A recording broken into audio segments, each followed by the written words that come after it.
I know OKC won, but we just have to give a mountain of love and respect to the Pacers because nobody expected them to be here. Every single season, there can only be one finals winner, obviously. But this year, under the circumstances of Tyrese Haliburton going down and Indiana Pacers just being an awesome team, emphasis on the word team there, I'm handing out winners to both teams. Now, it'd be remiss of me not to start with OKC. They were the champs. They are the champs.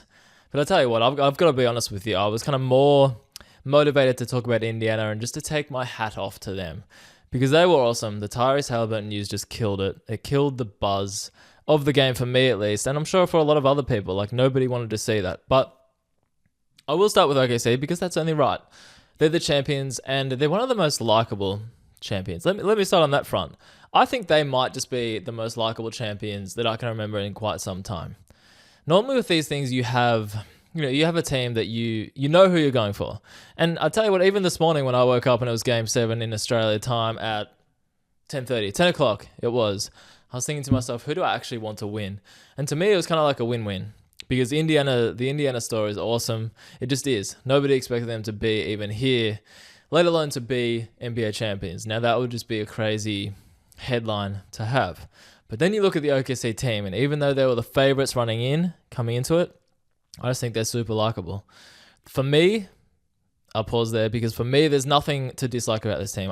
All the players on it, there's nothing really, I don't have anything against them. I don't have any reason to not like them. Now, the one thing that people will obviously point out is the SGA foul baiting, but to me, it's just part of the game. Like, just live with it. Deal with it because it's part of the game. It's a skill. If he can draw as many fouls as he can, let's just get over that point. He scores in that way, so can you. So can your favorite player. So let's just, and I know it's different because I know it's kind of like people be like, it's not within the rules. It's not sort of playing the right way. But at the same time, it's just part of it. So I think we should move on from that until next year, maybe. But the team in general, there's no reason to dislike them. I'm going to go up and down the list. What's my favorite part of the OKC run? The championship run. It's like SGA's MVP and the champion. He ticked those two things off the list just to win that in the same season is awesome, let alone someone who's like 26 and 27. He completed the MVP and the championship sweep. Awesome. Super cool. You join a list of illustrious people that I mentioned in a recent episode like Steph, LeBron. Even though I swear, I posted this because I was like, I'm going to post a list of people that have won the championship and the MVP in the same year. I swear, whatever reference site I was using, LeBron's name didn't even come up. And I posted it online and someone said, you're doing this for clicks. Fair play to you if that's what you think it was, but I just got it wrong. Put my hand up for that one. But anyway, he joins a list of Steph Curry, Shaq, LeBron, some other players, obviously, that are greats, all-time greats. So that's really cool. But my favorite parts of the series, I'm going to say my favorite parts were probably Chet Holmgren's aggressiveness. And now, to me, the next step of him, Chet, is to be aggressive for longer and to find that consistent form. But he's still young. He's 23. He's had that injury. He had a full year out. And obviously finding consistency in the big league, the top league in the world, will come. And it'll probably take some time. But his aggressiveness in stages was awesome, especially in first quarters. If you tuned into games and you noticed who was aggressive for OKC in the first quarter, you bet it was Holmgren. And I don't know if it was OKC's plan. I don't know if this was something that they went into the locker room and was like, hey, no, this is what we need to focus on. Like, get the big fella of the rock, get him involved. But for whatever reason, quarters 2 and 3 were not anywhere near as aggressive. And thankfully, for people who like him like myself, I'm a fan of his. Luckily, he came up big in fourth quarters as well. But the next stage to him is definitely the consistency, but his aggression on this stage was awesome. Next, 2 defensive players, Caruso and Cason Wallace. Caruso got all the love, rightly so. He's a veteran. He's proven that he can do it on this stage, and he's proven, I just hit myself in the microphone, he's proven that he can do it on this stage. But the one that many still liked, but I think needs to have more love and kind of made a name for himself, is Cason Wallace. I just love what that guy's about. Stay tuned for like just how he can continue impacting on this level. Really cool story that. But next one was Jalen Williams' energy.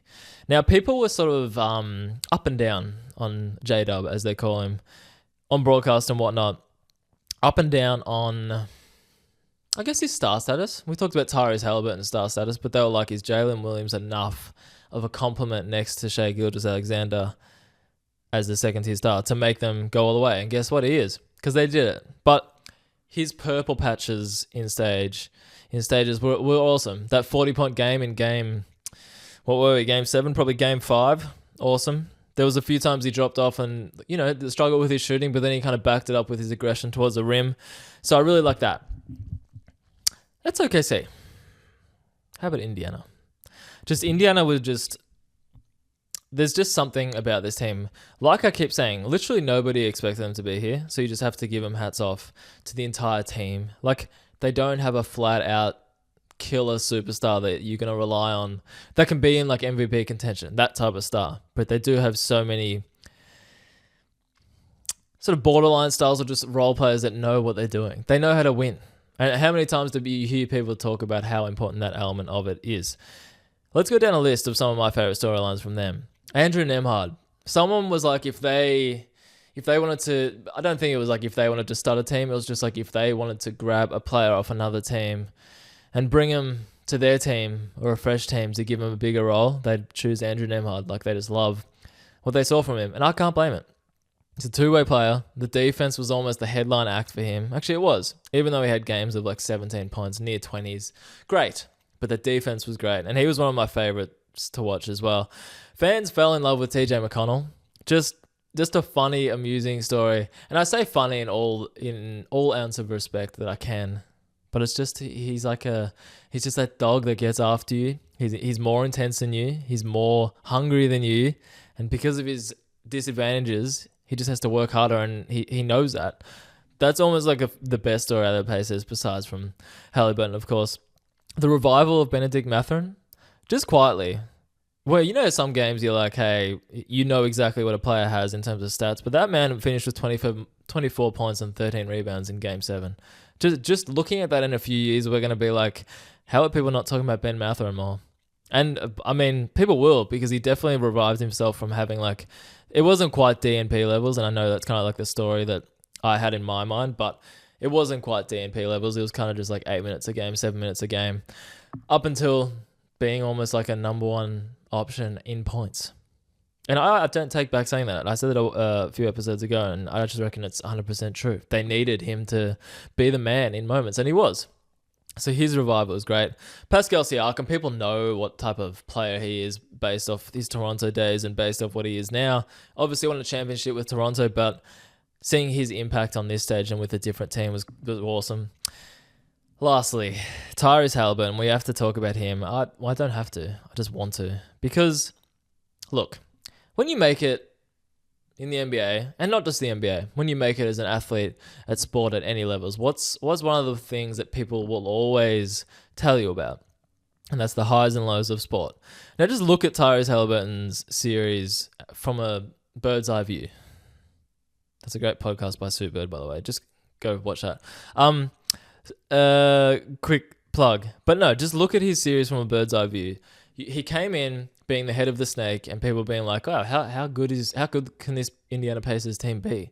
Like, can Tyrese Haliburton actually be the best player and take him to the promised land?" Nobody thought they would. But then he came in and he started being the hero. He started making those game winners in the Milwaukee series. What was the other series? I don't know, but the Knicks series, obviously, the famous one that, well, it was a game winner and then it wasn't. But he kept having these moments, and people kept looking at him like, how can he be so clutch in these moments when he's not that experienced in these type of situations? Like, it's his first time in a deep playoff run, and he just kept doing it. And then it turned from the heroics to the is he a star conversation, which everyone wanted to have, including myself. But it was a fun topic to discuss, and it still is. He's just a unique type of star. He moved from that to the calf injury, where people was like, what does this even mean for him? Like, can he play? Can he do this? Should he have played? Which I think is the bigger talking point right now, because I didn't realize this. This is something cool that happened, or that happens when you watch broadcast or you look online, you read, you talk to people, but the whole calf injury to Achilles injury thing. So I might be missing the complete obvious, but apparently if you do a calf injury like that and you keep pushing it, or you play on it, or you keep applying pressure to it, it is more likely that will turn into an Achilles, because obviously like an Achilles tear in the same leg, because obviously your leg is weaker and that probably puts more strain on the Achilles. So that's what happened to Kevin Durant a few years ago, and that's what happened to Tyrese Haliburton. So I just found that interesting that is kind of like a known next steps almost, if obviously worse goes to worse. But that's what happened. Like the calf led to the Achilles tear. Anyway, we move from that to him still playing and then making it to a game 7. And Tyrese was good. He was basically, to my knowledge, putting up the pretty similar numbers in that 1 or 2 games. Oh, it was just the one game 6, where he was having that calf injury. And then you get to game 7 and you're like, okay. My mind was like, is he going to be worse off because of the run around in game 6, or is he going to be better off because he's had more time to recover? You don't really know. But he started off hot. He had those back-to-back threes in the first quarter, and a few minutes later he hit the third. He was rolling. And then, of course, the injury happened, where he straight away was in tears. He was just like hitting the floor. I think someone said, I think it was my brother. I think he texted me saying he just said out loud, like, I did it, or I popped it, or something like that. He knew something was bad. And that's when you hate to see it, because if the player knows straight away, and it's not within the hands of the medical staff or the online doctors that are just looking at it and being like, oh, that's an Achilles tear. If it's the player, you know it's bad. And it just sucks to see. Like, literally nobody wants to see that stuff, including OKC, the players, the fans. I still think some fans would be like, oh yeah, take out the best player. Like, that would, if it means an easier run for us to a championship, hell yeah, I'll do it. I fully believe that nobody would ever want to see an injury like that to any player, considering, especially a star player. And maybe that sounds obvious, but I still think there are fans out there that might be like, yeah, get rid of them. Maybe they're joking, maybe whatever, but especially something like that where you know this guy's giving it his all. He's already battling through injuries. He is the best player. He's had all these times where he's had to face up to the music and kind of prove himself time and time again with these like game winners and coming up clutch and people doubting if he's a star. And then boom, like sports just ain't fair sometimes. Like it's just not fair to do that to someone. And I know in the bigger picture, he'll be fine, take a year off, whatever. He'll come back. It's just sport. He gets paid millions. All these things that people say to try to combat that. But at the end of the day, it just, I don't know. I still think it's not fair. And I don't know, obviously, you know, everyone's thinking about him and his family and whatnot. But it's just the reality of sports, unfortunately. So that's that. But I just think a mountain of applause needs to go to Haliburton himself, and you hear nothing but sort of good things about him, especially after a time like this, because people are just like, hey, now's the time we're going to show love. It's that old thing of like, you don't miss something until they're gone, or they go through something and people are like spreading their love. That's a classic thing that us as humans do and us as fans do and the media, but that's just how it is. This leads me to my point of shortening the NBA season. I've always been the type that was just like, no, let's be traditionalist. It's always been 82 games. That means stats would change. That means records would change. But I reckon the only way you can convince me to bring it back from 82 games and just to shorten the season is injuries. Because we've seen it with Dame. We saw it with Jason Tatum. I reckon it's all, sometimes you just forget about that these players have torn Achilles as well. And somebody pointed out random facts that they're all number 0 that tore their Achilles in the playoffs. But anyway, injuries are the main thing that would make me be like, hey, okay, I could sign my tick of approval to shorten the season if it means less injuries, because nobody wants to see it, and it just sucks to see, especially if it's one of your favorite players. Lastly, moving on from the champions, and it's funny that this happened the day that the OKC Thunder won the championship. Their perhaps best ever player, you'd probably put SGA up there now that he's won a championship, but their second best player in franchise history gets traded to Houston.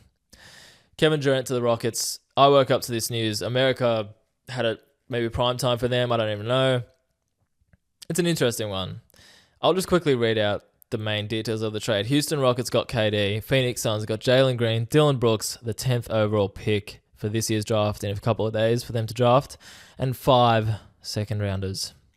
See, I was looking at this and I was like, am I the only one that thinks that Phoenix did pretty well? Like, you get Jalen Green. He's 23 years old. Yes, he had his struggles in the playoffs, and I was kind of wide open to him when I was looking at him. I was just like, that's a concern if you're Houston. I know he's young, and that's the beauty of it, but the fact that if he's on this stage and he's already kind of maybe not the player that people might think he is, then that's a concern. But in saying that, you grow from it, and you're only 23 years old. And you've got, if you're Phoenix, you've got that guy that's been through the playoffs. He's been through a bit of, I was going to say heartache, but struggle. He's been through a bit of serious struggle on those stages, so he's only going to get better, you would think. Then you get Dylan Brooks. I actually like Dylan Brooks. People seem to hate him just because of his attitude or whatever, but quality vet who's proven, and if he's a quality starter. There's another quality starter that they've already got. Then you get the 10th pick. Obviously, it depends who you go with in that direction and what they turn out to be. It's a pretty good thing. And 5 second rounders as well. It's all about picks these days. So I was just like, you know what? It felt inevitable that KD was going, right? He was gone regardless. Like, and if they didn't get rid of him, it would just be no good for the organization and no good for KD, because it just felt like it wasn't going to be a happy ending for either of them.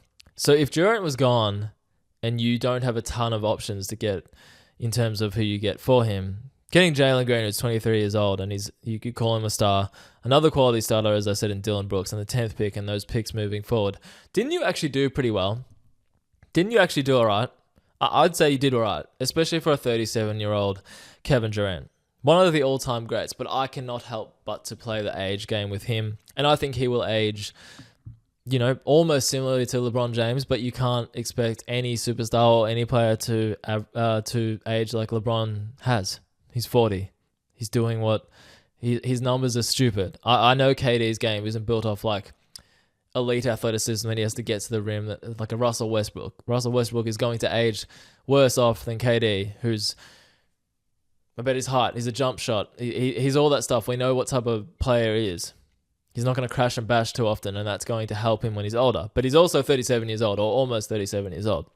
So I can't help but to play the age game with him. Now, if you're Phoenix, you're like, I was just saying they did pretty well. They couldn't get Jabari Smith Jr., which I think would be... He's great that Houston kept him. I reckon Phoenix would have loved to get him. And Phoenix obviously would have loved to get Amen Thompson or Alperen Sengun, but I'm sure Houston would not have done that if they were included in any way, shape, or form. But I still don't mind it at all for Phoenix. I think, hell, they certainly showed that the whole superstar game doesn't work sometimes. The Bradley Beal, Devin Booker, Kevin Durant experiment obviously didn't work. So they proved it as much as anyone else in recent years that it's not all about stars. And not to mention, this ties in nicely with Indiana. Indiana don't have those stars, those big threes that you bring in from other clubs. Yes, they brought in Tyrese Haliburton, but he's not that type of player, and he was also with them for a few seasons. Like, they didn't necessarily buy their way to an almost championship. They did, however, prove that how valuable a good team is. They just are built together nicely, and how valuable it is if you work well together. So the Indiana showed that. So maybe Phoenix just going out with, hey, we lost the star power, but we can make up for it in terms of the balance of our roster. Because I don't know what Phoenix would look like again this year if Durant was on it, and it was kind of just a basket case.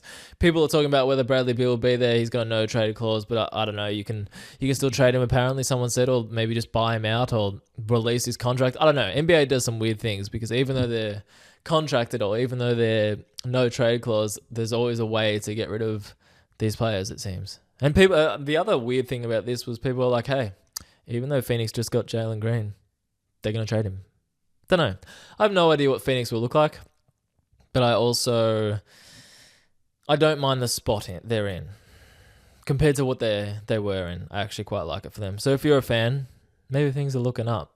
I know you don't want the season you just had the last 1 or 2 seasons ago or in a row where it was kind of just like, what are we doing here? Where's our point guard? Why is Bradley Beal on our roster? Why is Devin Booker our main point guard? Like that type of stuff. Who knows? It's fine for both teams. The overall, that trade, it's fine for both teams. That's what I landed on. I don't love it for either team. I don't think it's like awesome for either team, because I actually do like what Houston were building with their young talent. But I also fully understand that if you get offered or you get an opportunity to get Kevin Durant and you don't have to give up Amen or Alperen Sengun, you have to do it. In theory, you probably have to do it. Anyway, congrats OKC. It's pretty damn cool to say the OKC Thunder are the NBA champions in 2025. I don't know who would have expected that. I also do wonder, just a last quick point about them. It's weird when young guys win championships. You're like, how motivated are they now? Do they? I don't know. Do you reckon there's a weird part of like the young guys like Chet? SGA is like 26, 27, so he's not like super young. But do you reckon there's an honest part of the Thunder guys that are like, this sounds stupid, but like I got my championship too early kind of thing? You know, there's some of those players like, for all your life, that's what you want once you get to the NBA.